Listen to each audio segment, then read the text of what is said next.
Is this the fucking mic drop? This is exactly what I should be doing. What's up, and welcome to this week's episode of The Drop, your weekly source for all things NFT and crypto art, as well as upcoming drops by notable people in the Mograph industry.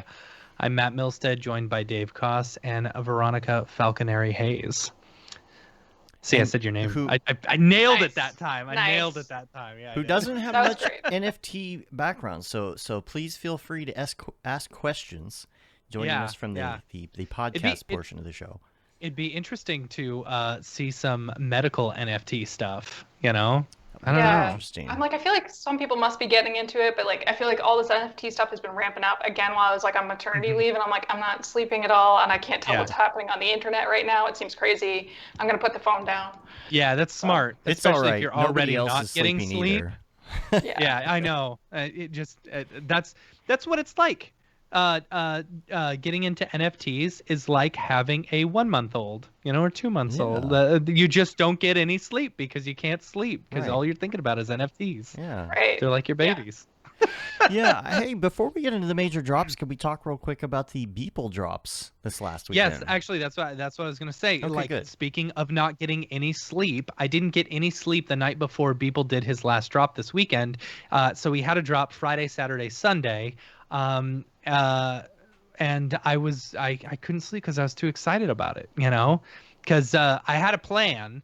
I was hoping that people would not notice because starting Friday, going through Sunday, he had one piece that was going to the top 100 bidders.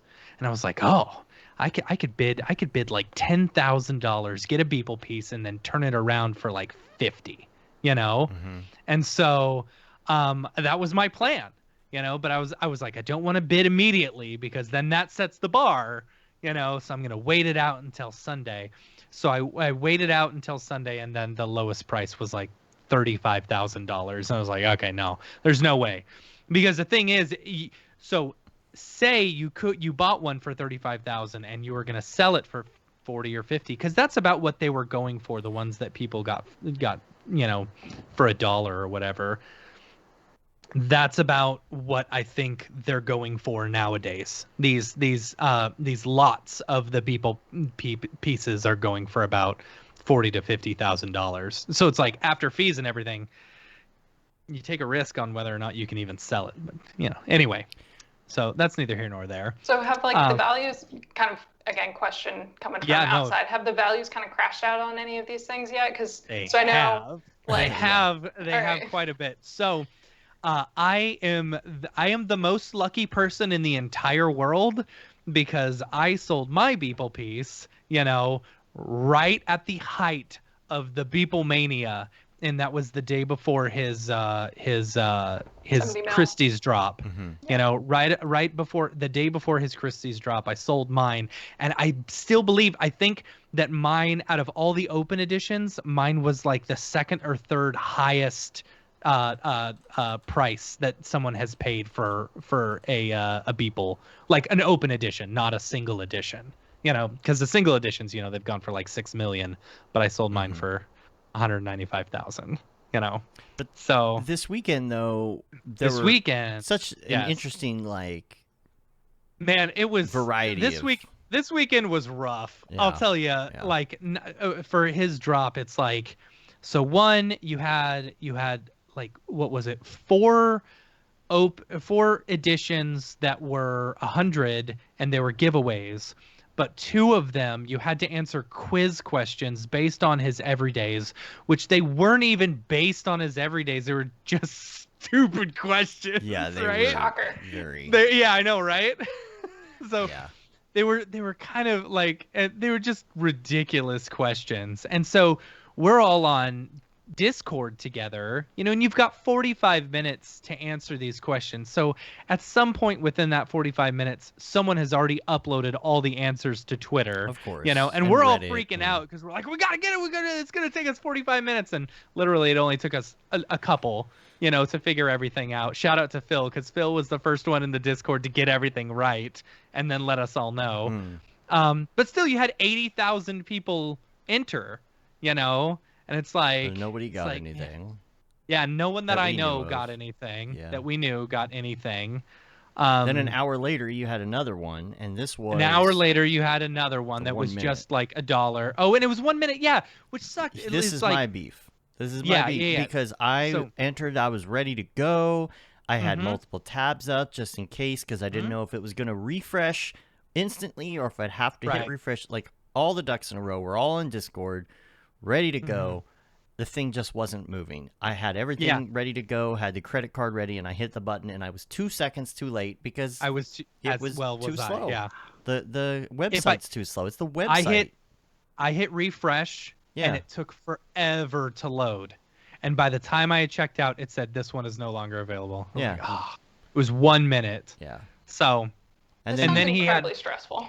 It is. You know, it is. It is super stressful. And it's like the first one, you know, some of the NFT stuff when I'm trying to get an open edition or whatever, it sucks. And my wife gets a little upset because I'm like, I got to go upstairs. I got to go and try and get this piece of art, you know, which she understands now that we've kind of sold one for a hefty amount, you know. But she also still is like, come on, you're taking away time for me, you know, and I get that.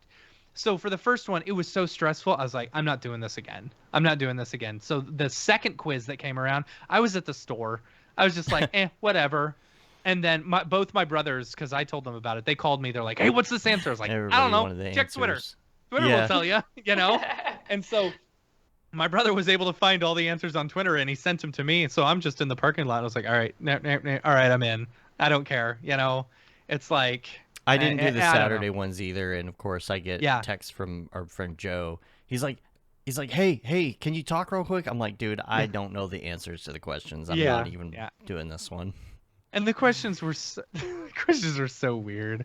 Yeah. Man, Mike, I'm telling you, money has driven him crazy. What he's written will be a window into his madness. Right. It's like, I mean, even that picture of him in the underwear that he posted at the very end, and I'm just like, all right, Mike, I love you, dude. It's a picture of him in his underwear? Oh, his poopy underwear. Yes. It's on Instagram if you want to see it. Don't bring it up because that's gross. Wait, was it an Instagram story? No, I think it was up on Twitter. One of them got taken down. But, so it's him in his underwear with poopy pants? I'm so confused. What is this? What is going on? This was a part of the promo that he originally did. Okay. You know? And I guess someone took a picture and he just posted it, you know? But he posted this, it was either on Twitter or Instagram or something. He's like, I know a lot of people had some issues, you know, some bowel issues when they opened up the last open edition boxes and they all crapped their pants. Right?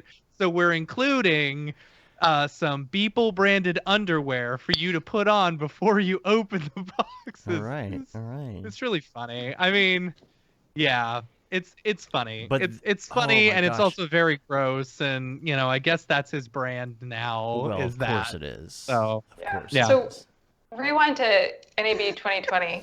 Like this is kind of like my first like Mograph industry conference. Mm-hmm. I thought I was going to actually go there, be there in person. Right. Ended up being virtual. It did have, one benefit is like we're on like the virtual happy hour and everybody's like, talking. They're getting excited. They're like, oh yeah, Beeple's presenting.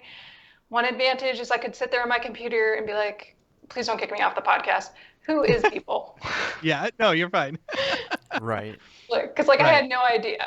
But now I wonder if I had gone there and I'd like run into him at NAB and I'm like, oh yeah, what do you do? Like, what would his answer be to like the what do you do? Right. Well, I mean, if you don't know what Beeple looks like, you wouldn't assume that you wouldn't have asked him what he did. You would have asked who he does accounting for. Right, exactly. Yeah. Exactly. And that has also become part of his brand. It has become part of it. Somebody on like the Today Show or something actually said that he looks like an accountant as well. And that's the thing, like up until probably January of this year, probably December when his first drop happened, no one knew who he was. Well, millions of people knew. Well, no one in the general public. Like he wasn't a everyday term, right? So my dad was he's living in Hawaii, he's working in Hawaii, and he's got a couple of like, you know, people that he works with. They were sitting down and he said a couple of these guys are like my age, they're like techie, whatever. And he told them that I got a Beeple piece, and they freaked out. They're like, what?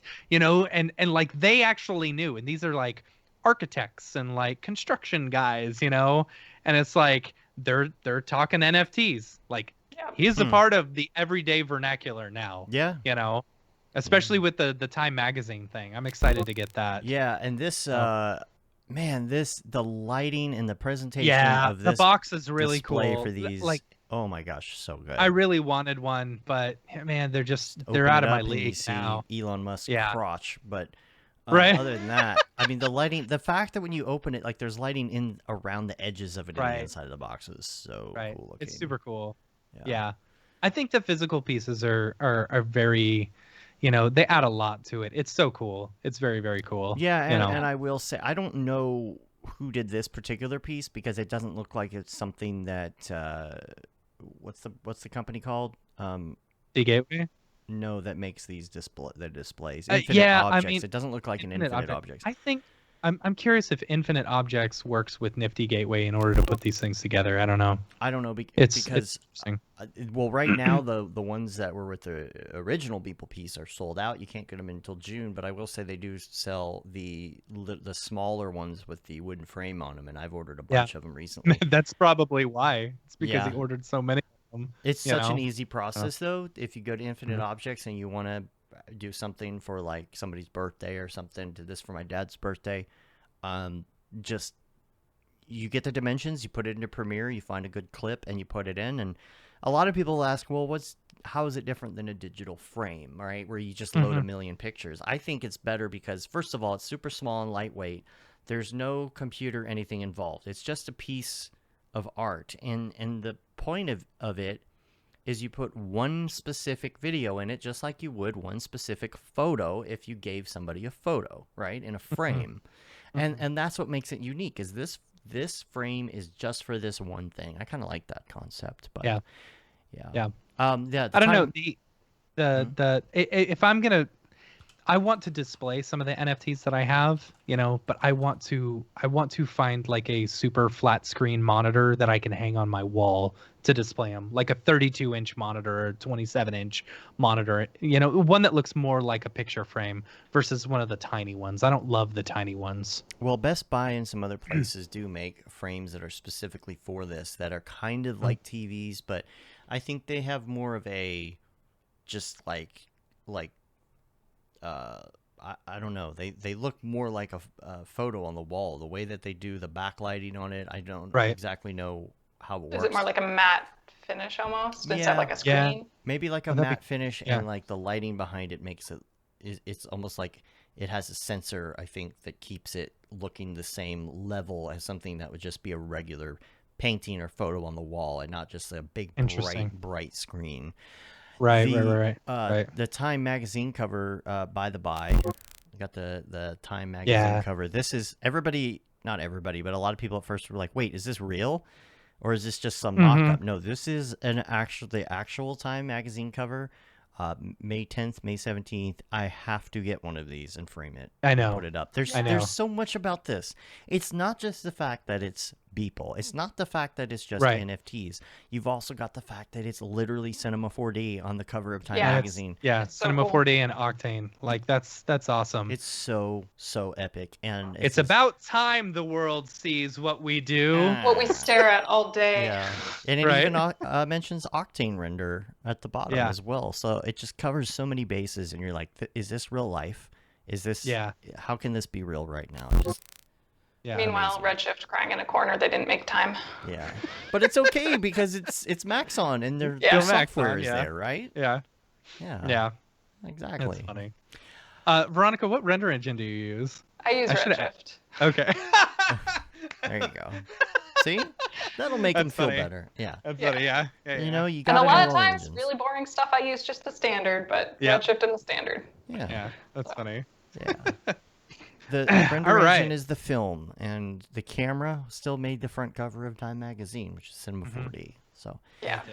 let's talk about some drops. We don't have a lot. Yes. So, and what sucks is Nifty finally updated all their stuff. Oh.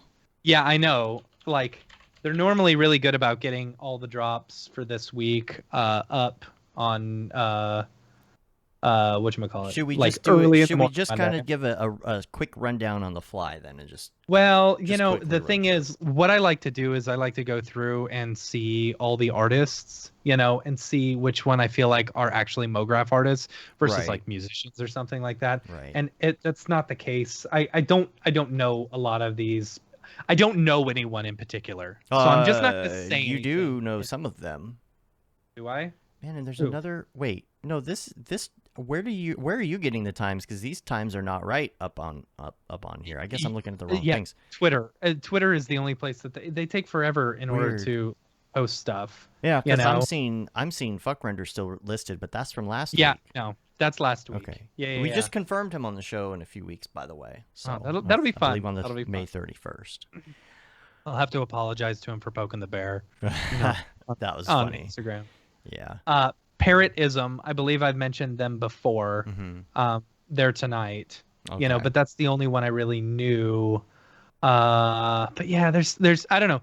If go check out Nifty Gateway's Twitter if you want to know what drops are this week. Yeah, I guess they need to be. We don't know anyone. Don't they know that we get this information on Monday morning? Don't they know? You know what? I need to talk to someone. If there's anyone at Nifty Gateway who wants to contact us, really honestly, like, I mean, you're kind of an integral part of this show. You should let me know like at least a day or two. I would love to be able to put this together Sunday night, Right.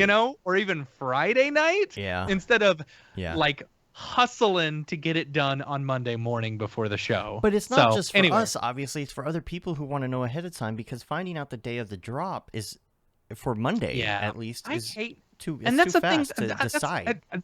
It's the thing that I hate most about these NFT drops is they don't even show you what you get to buy until the day of, and you're like, I don't know whether I want that or not. Yeah, it's like I feel like you need to like tease people and be like, this is what I'm dropping. It's going to be amazing. Yeah. But I feel like they tell everyone not to. I don't know. Yeah, I wonder about that, because sometimes I feel like people purposely don't show, or they'll show a glimpse, which is like, okay, that's cool, but if you're going to drop 10 G's on something ridiculous, right, you're going to want to know. I want to know what it is ahead even of if time. it's a smaller one, even if it's $500 for that matter, you're going to want to know what it's going to look like beforehand. Yeah, this is all a really interesting psychology experiment. I hope somebody's taking notes. Yeah. It really is. It really is. Like, I mean, if you get in on one of the drops, like when it's happening, especially one of the open editions where it's like, you can buy as many as you want in 5 minutes. It's like at one point I had to give my wife my phone and say, don't let me buy anything, because I had kind of gotten a little addicted to it for a little bit, It's kind of like gambling, just a little. It's absolutely gambling, Which and I for 100% have a gambling addiction. You should see me in Vegas. It is not pretty. I convince Dave every time we go to Vegas to give us a company bonus. Yeah, he's so Fred that Flintstone. so that I don't have to spend money that my wife will know about. Bet. Right. Yeah. So, anyway, but you do. What else? You do have one on Maker's Place, though, that you. I do have one on Maker's Place that. So, which one do I have on Maker's Place? Pascal. Blanche. Yeah, Pascal Blanche. It was a really cool illustrator. Like I totally dug the work that this person does.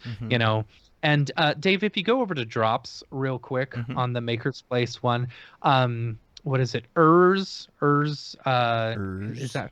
Yeah, Urs Fisher is doing another chaos one. I think it's interesting that Urs keeps on doing these chaos drops where it's like intersecting geometry, I don't know what it is, but like it's weirdly unsatisfying but also satisfying in the same sense, It's like, I'm especially with is he taking like flashcards with different words on it and throwing it against the wall and combining the two? It's like Okay, I'm gonna draw it's some. the manatee thing, like the South Park manatee balls, where yeah, they take two balls and exactly. put it together. For the what was it for what they're gonna talk about in The Simpsons or On Family no, Guy? on the Family Guy, Family Family Guy. Guy, yeah. Yeah, it's like today the first card says lighter and egg. Yeah. Okay. Lighter and egg. Okay, let's put those together. And then we're gonna have model Walnut. plastic horse and Right. barbell. I Right. don't know. Dumbbell. Yeah. Sorry. Yeah. That's- Wow. And scissors Yeah. and random statue. Like, what is going Right. on? Yeah. Right. And then meanwhile, I we don't know know. how the sausage is made, so we're like, Right. No, that's not art. rabble. But actually, it's funny because like I thought it was dumb the first time I saw it, but the more I see of these, I'm like, oh, I kind of like these. I want to collect one. You know. Yeah. But they're Yeah. also going for $20,000 or $30,000. You can make your own. So, right, I'll make my own Yeah. with blackjack. Yeah. So that's Let's it. see what else. do we got? That's it. So now we're in that's community. It, yeah. Community drops. Dang it! I lost my stuff. Drop list. Is it the drop list? Brandon Parvini would be the first one. Oh gosh, you know what, Brandon? I'm sorry, Brandon. I didn't respond to your message in Slack, but I do want you to know that your work is incredible. Like this is so good, right? Mm-hmm. And I feel like this is the quality that I love to see in NFTs. Like I don't know. I think Brandon Parvini is one of the best in our industry. Like that is gorgeous right there. He's somebody we need to have back on the show. It's been a little while. We do. Yeah. We absolutely do. A lot to talk Yeah. I about. love seeing all these artists just like set loose. I feel like the NFT thing is like crazy. It's, you know, super stressful for a ton of people and like this complete experiment, but it's awesome to see what people are creating in the name of NFT. And it's brought so many artists to the forefront. And just if you're not collecting, if you're not really doing all of this, there's so much that has been gained in the world of learning about artists and learning about and even making connections. Yeah. And late night Discord chats and talking to people. I mean, I have been so slammed. I did my NFT and I'm back to regular business as usual, doing other stuff. Yeah. But I feel like I know so much more about artists right now, and not even just like Mograph artists, but other artists coming from other areas. Normally, like we would go to NAB or we'd go to SIGGRAPH, and that's where I would get introduced to some of these artists. Right. You know, but it's like it's been nice that these NFTs have been around because it's given me a chance to, you know, for me to recognize their art as well as, you know, which is awesome. It's awesome. Yeah. But yeah, Brandon's work, awesome. If I had money, I would buy it in a heartbeat. So let's see who else we got. Garrett Appleton hit us up their email. Has a drop on Hicken Tunic. Is that how you say it? How do you say it? I don't know how to say it. I like to say hyuk because that's when I look at that. Yeah. I say hyuk. That's exactly how it sounds to me. How do you say it? I don't know. It's not heistnuk. It's Hitiknyuk. I don't know. Need lessons here. Come on, this is people! Gorgeous. If you're starting a website, come on, you got to think about marketing here. Yeah, I feel feel no like. Can even... Yeah. Yeah, I posted a bunch of stuff on Hitiknyuk. How do you spell that? I don't know. Right, I still don't know how to get to this website. I'm like, where are they? Right. HICET. Okay, here's my question. NUNC. Is this a word in another language, or is this just a random? Hitiknyuk. Does it mean something in another language, or is this just random? Yeah, I don't know. It's like someone just smashed their face against the keyboard, and they're like, "This is what a website make that is." NFT art, like Breadface blog. XYZ. Right? I just tried to Google it and it autocorrected to chicken NFT. I don't think that's it. Okay, 2 people have said it's Latin for here and now. I would have never guessed that. Right. I would have guessed that this was, I don't know. I would We're say such Philistines. We don't know Latin. Right. Yeah. Well, Dave, do you want to go to this link? yes, this is absolutely beautiful. I love this. It's the Garrett texturing Appleton is fantastic. Yeah, and the audio that goes along with it is really good too. For those who are just watching. What's go face check on it the out. bottom? That's something from. Isn't that I don't know. an artist? I think it's just a smiley face. Oh, okay. Yeah. Yeah. It's cool. Pretty. I like Very it. Pretty. Yeah. Cool. Next up, we got VJ Anomaly. Anomaly. Anomaly. Jeez. VJ Anomaly. That makes sense. Fellow Dallasite. Oh, is he? Yeah. I didn't know that. He even has the same name as you.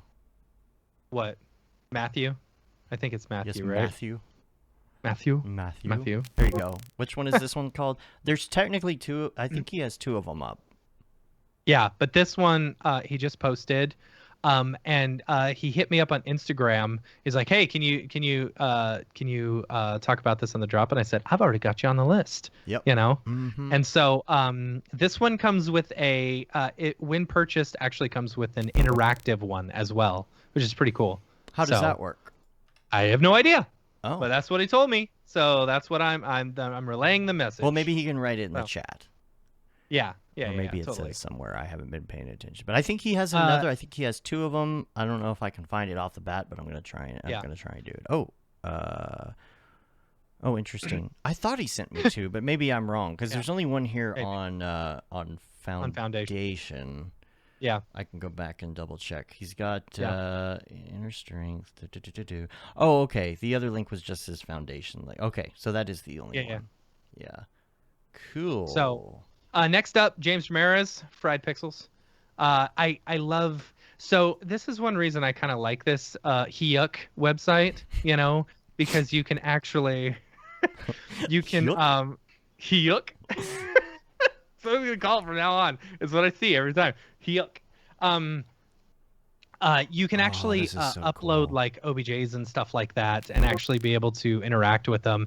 And I think I love what James has been doing, and being able to interact with that is so good. Certainly, this was done in VR, right? Yeah. It was another VR one that he had done, but super duper cool. Oh man, that's pretty. I love that. Yeah. What is it? Yeah, this is on Hyuk. On Hyuk. Yeah. Good. And next up, I think the last one is Gurnge, Billy Chitkin, over on Baker's Place. These ones are good, man. I didn't know he had done these. Oh. But he just did some really cool drops. So, nice. Yeah. Right? Are these new, or is this something he had that he released? Did he just do these? I think they're new. Nice. Yeah. I love the transitions. I love like the glitch effects and stuff. That's really cool. Totally. I like it. I like it a lot. It feels very cyberpunky, Yeah. Very lights, camera, lasagna. That's funny. Now, this is not an NFT, but I would like to say my daughter did an Octane daily this weekend. Yeah, so I was super proud of that. It's one of those things where over the years we've kind of done a little C4D here and there, and she's messed with it, but she was playing a lot of, as she does, a lot of Minecraft, right? Minecraft. And so we were sitting there building some stuff in Minecraft. I'm like, you would really like to build stuff, or it's like one of those things where nowadays there are artists that are very technical, and there's some people that they can't model, they can't whatever, but they can totally set up a scene, and they can wrap their head around that, right? So I was super proud of it, because I was like, what I think you would like is mega scans. So I just threw that out there, and she made this in Octane at 11 years old. That's yesterday. It's better than I can do. Yeah, depth of field, all that. She understands the whole scene. If you zoom out, it's very rudimentary, and we had this kind of conversation talking about how it's just about what's going to be in the frame. So just set up the frame. Don't worry about what the rest of the world looks like. We're just gonna do it that way. She's got there's a little bag of trash she has right here, and the statue and the trash can, and this is kind of abandoned, and it's called Once a Paradise, Now Abandoned. So that's her thing. Yeah, I like it. we should do an NFT of it. You should. Yeah. Up on Hyuk. Hyuk. I think of the episode of The Simpsons with the No Homers Club? Yeah, the No Homers. Yeah. But that Homer's in there. He's like, it's the No Homers Club. Yeah. And they close the door, and he's like, Hyuk. Anyway. So I think that's about all we got, right? Oh, that's it? So for those just tuning in for the drop, make sure to check us out every Monday around noon. This is the second half of the Mograph podcast. You can check us out on mograph.com. And if you or anyone you know has a drop coming up, feel free to email us, info@mograph.com. Yeah. Oh, look who it is. Look who joined us. Oh, hi there, Matt. See, you're petting your dog there. So I'd stop by and say hi. What's going on? Oh, man, I need a pet. Right? Getting left out here. All I've got is a houseplant. Yeah, Matt, I'm dropping by to tell you to check out the Mograph TikTok. I've been posting a bit there so you can see what I'm working on my NFTs. Yeah, so doing NFTs has really given me a new leash on life. Oh, I knew it was coming too. Yeah, but it's hard sometimes to see other people that are doing so well and they're selling so easily. Sometimes I kind of feel like I'm getting lapped. Yeah. My girlfriend's good at this as well, and she's helped me shed a little light on the subject, if you know what I mean, to make me feel better.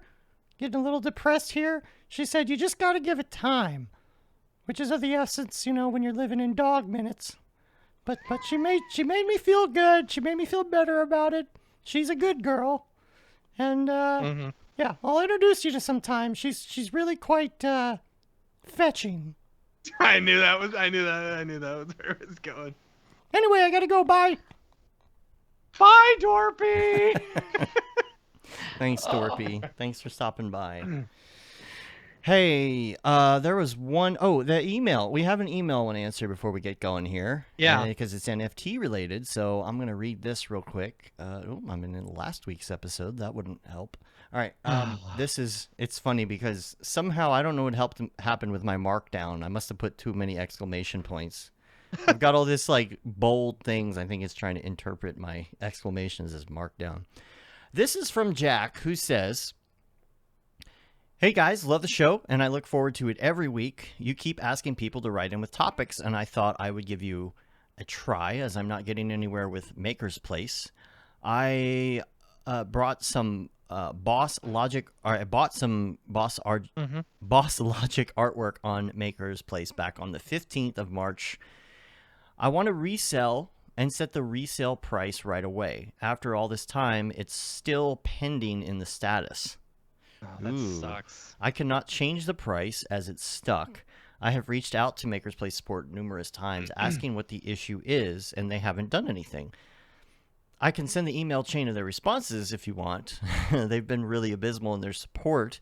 Oh, that sucks. Literally looping conversation, asking what the issue is, saying they'll forward it to support, even though they are support. Looking on the piece comments, it seems other people are having the same issues as me without any feedback from Maker's Place. In the edition activity, it seems none of the artworks have been resold since the drop, which seems really weird. Oh, yeah, that's interesting. That is interesting. None of them. I don't know where else to go, as Maker's Place aren't auctioning anything. Or actioning anything. I essentially have bought some artwork which I can do nothing with. We're talking $999. I was hoping you could mention something so other people who are having the same issue can band together and get something out of this. That's a good idea. Again, I absolutely love the show, love the guests you have on, the insights you have into the motion graphics digital art industry as a whole. I really think you're doing something special here. Sorry if this isn't in your remit, but didn't know where else to go. Thanks again, guys. Keep up the amazing work you're doing. Thanks, Jack. Really appreciate that. And that does suck that you're having that problem. I haven't heard about that. I had that issue when I was selling a David Ariev piece, or I had, I had bought one and then I relisted it and stuff, and it was pending for a while. I think I eventually just like I think I was able to change it to like a quick one, instead of like a slow one. I don't know if that even can changing change the it gas. all. But Yeah, there's no way changing it the would gas be price. waiting for gas fees for that long. I don't in the know. queue. That seems like I feel like this is an issue that some people have talked about with NFTs. There are these weird, like, kind of like stuck issues, and that's something I was going to talk about actually with the Beeple piece. I have a friend, I got the number 8, he's got the number 10, and we both took them off of Nifty and put them up on OpenSea. And it was kind of a nerve-wracking process because you're like, what happens if it just disappears? And one of the great things about the security of using crypto is how secure it is, but it also makes it dangerous because if you make a mistake, it's probably gone forever. And so it's like with the Sunday Beeple piece, you had to already own one. And so my buddy and I were like, well, maybe we should move these over back to Nifty so that we could get a piece because the odds would you got be like a 1 in 300 chance of getting one, right? Right. That's pretty good. Which Ariev and EJ got nothing when they did that, right. So that sucks. But he decided to move his over, and I didn't. Right back to Nifty, and he sent me a text like 20 minutes later. He's like, "Dude, my art is gone. It's been nowhere for 20 minutes. It's not here. It's not on Nifty. I don't know where it went. I tried to talk to Nifty. He's like freaking out. Somehow he was able to get it back over to OpenSea. But man, moving NFTs around is so nerve-wracking. Yeah. And I've been wondering about the infrastructure for this because there's so much hype and like all these sites went from, just this kind of offbeat thing to all of a sudden it's this huge thing and like who's running the sites, who's curating this, and all of a sudden there's like all this hype and they're in charge of it. Well, the good thing is that like the actual NFTs are backed by the blockchain. Like that technology is the same overall. But yeah, like these issues like with Maker's Place with something getting stuck, I feel like that is more of a Maker's Place issue. Yeah, especially with that stuff being stuck on Maker's Place. That is a Maker's Place issue. Yeah. And Jack, I really wish we had more answers for you there, but you're right. Like this is at least a good starting point to kind of put it out there and say, has anybody else had this issue? Because even if, like, I could understand if you had the issue and they were addressing it, but a website that's this big in NFTs should be addressing issues like this. Absolutely. And if they're not, I can't imagine why they wouldn't be unless there's something they don't know how to fix. There's like, so for example, the Blake Catherine piece, the drawing one, like that one was in limbo for a long time. One of the busts that she did, like that, the 25 were in limbo for a really long time. Like I think like a month. And I don't know what the deal with behind that was. I wonder if this is something similar dealing with the blockchain. I don't know. And there's the thing is, like, this stuff needs to be instantaneous, until it's instantaneous and traceable and stuff like that. It's gonna cause all kinds of issues. And they are like traceable, and it's really weird. Like if I go back and I look at mine, right? Apparently I had 2 offers on my piece through OpenSea when it was on Nifty that I never knew about because I wasn't on OpenSea, but somehow you could see the blockchain. It's so confusing to me. Yeah, I think so. OpenSea, I think that's like a global offer. Somebody put in a global offer for 77 ETH for my piece, apparently before I moved it to OpenSea, and I'm like, jeez. Oh, that would have been nice to know. Yeah, that would have been because Ether just hit $3,000. Right. All-time high. Yeah. It would have been a nice payday. Yeah. What is that? Like $231,000. Yeah. 231? Yeah. There you go. Oh well. Hey, so if you're out there, I'm still interested. It's actually listed right now for 55 ETH if you want to buy it on OpenSea. Yeah. Well, there you go pick it up. Chump change. Just go get it real quick. Right? Yeah. Someone buy it. Buy it now, please. Anything else in the world of NFTs we need to talk about today, or is that it? Nah, let's get out of here. I got client work I got to do. All right. Let's get out of here. The drop. drop. Is this the fucking mic drop? This is exactly what I should be doing.